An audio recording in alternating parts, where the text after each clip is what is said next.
আমরা এই কাদার ভিতর দিয়ে যাচ্ছি খোকন ভাইয়ের কাছে কিছু খাবো, দেখি কি পাওয়া যায়।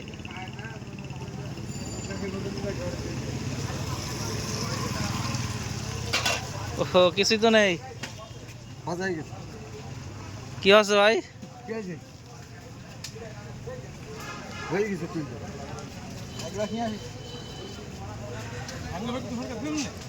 তোর ভাই ভাজা দেখবি আছে, হবে আস্তে আস্তে, দেখি কি পাওয়া যায়।